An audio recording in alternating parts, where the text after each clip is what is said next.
ओम नमो भगवते वासुदेवाय। राधे राधे भक्तों। एकादशी हिंदू मान्यताओं में बहुत ही महत्वपूर्ण दिन माना जाता है। हर महीने में 2 एकादशी पड़ती हैं, एक कृष्ण पक्ष में और दूसरी एकादशी शुक्ल पक्ष में पड़ती है। सावन महीने की पहली एकादशी जो कि कृष्ण पक्ष में आती है, कामिका एकादशी के नाम से जानी जाती है। क्योंकि ये एकादशी सावन मास में पड़ती है तो श्रावण मास में भगवान शंकर की पूजा की जाती है और एकादशी का दिन पूरी तरह से जगत के पालनहार भगवान विष्णु को समर्पित है।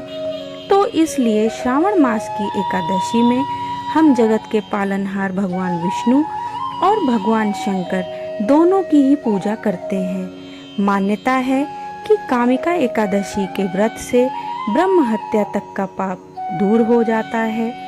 इस दिन जो भी भक्त पूरे मन से, पूरी श्रद्धा से इस व्रत को करता है या पूजा को करता है तो दीनहीन असहाय लोगों को दान करता है, भगवान नारायण की उपासना करता है तो उसे मोक्ष की प्राप्ति अवश्य होती है।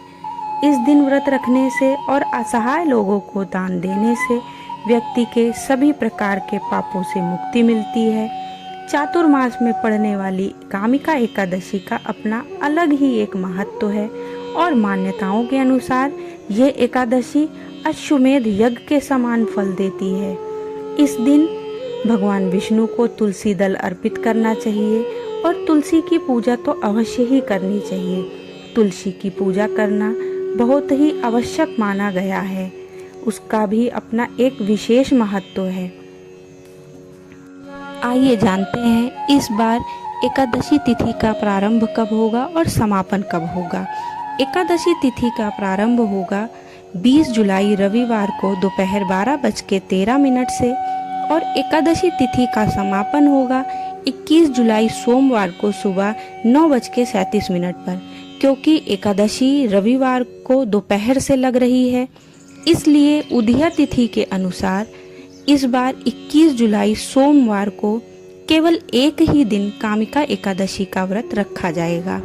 सबसे विशेष बात यह है कि ये सोमवार के दिन पड़ रही है तो इस तिथि पे भगवान शिव और भगवान विष्णु दोनों की ही पूजा होगी, तो इसलिए हरिहर भगवान की पूजा की जाएगी।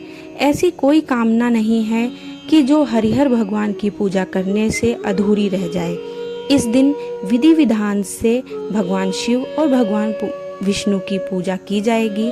इस बार 21 जुलाई सोमवार को ब्रह्म मुहूर्त सुबह 4:20 से 5:08 तक रहेगा। सूर्योदय का समय रहेगा सुबह 5:56 से और सूर्यास्त का समय रहेगा 7:09 पर। अमृत काल होगा शाम 6:07 से 7:36 तक और वृद्धि योग शाम 6:39 तक रहेगा। बाद में ध्रुव योग प्रारंभ हो जाएगा और एकादशी के दिन प्रातःकाल पूजा मुहूर्त सुबह 4:35 से 5:36 तक रहेगा। शाम की पूजा आप अमृत काल में कर सकते हैं और राहु काल का समय सुबह 7:30 से 9 बजे तक रहेगा। द्वादशी तिथि का प्रारंभ 21 जुलाई सोमवार को सुबह 9:39 से प्रारंभ होगा और इसी के साथ हरिवासर का समय भी प्रारंभ हो जाएगा।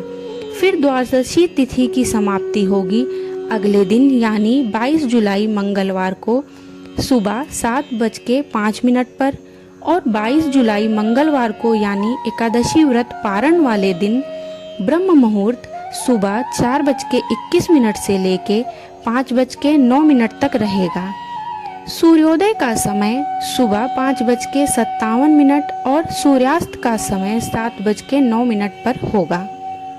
प्रातःकाल पूजा मुहूर्त रहेगा सुबह 4:35 से 5:37 तक। ध्रुव योग दोपहर 3:32 तक रहेगा। बाद में वायघात योग प्रारंभ हो जाएगा। गोधूली मुहूर्त शाम 7:17 से 7:37 तक रहेगा और राहु काल दोपहर 3 बजे से लेके 4:30 तक रहेगा। हरिवासर के समय व्रत नहीं खोलना चाहिए और 21 जुलाई सोमवार को हरिवासर दोपहर 3 बजे तक समाप्त हो जाएगा। कामिका एकादशी व्रत खोला जाएगा यानी व्रत का पारण किया जाएगा 22 जुलाई मंगलवार को सुबह 5:35 से लेके 7:05 तक। ध्यान रखिए, द्वादशी तिथि इस दिन 7:05 तक ही है। इसके बाद से त्रयोदशी तिथि लग जाएगी, तो आपको शुभ मुहूर्त के अंदर अंदर ही अपने व्रत को खोल लेना है।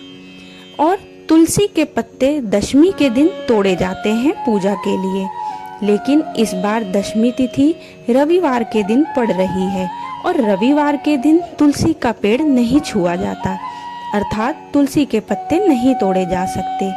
तो आप क्या करेंगे, आप एक दिन और पहले शनिवार को ही तुलसी के पत्ते तोड़ के रख सकते हैं। और यदि आप पत्ते तोड़ना भूल जाते हैं तो आप गिरे हुए पत्तों का उपयोग आप कर सकते हैं। वैसे भी तुलसी दल को 1 हफ्ते तक बासी नहीं माना जाता। तुलसी की पत्तियां 1 हफ्ते तक बासी नहीं मानी जा सकती, इसलिए आप भगवान विष्णु को उनका भोग लगा सकते हैं। स्वयं व्रत खोलने से पहले भगवान को भोग लगाएं और भोग में तुलसी के पत्ते अवश्य अर्पित करें। द्वादशी को तुलसी जी को जल अर्पण करें, उसके बाद कुछ दान दक्षिणा करें, उसके बाद ही अपने व्रत का पारण करें। आशा है आपको जानकारी उपयोगी लगी होगी। अगर उपयोगी लगी हो तो चैनल को लाइक और सब्सक्राइब अवश्य करें और कमेंट बॉक्स में विष्णु जी का कोई एक प्यारा सा नाम अवश्य लिखें। राधे राधे।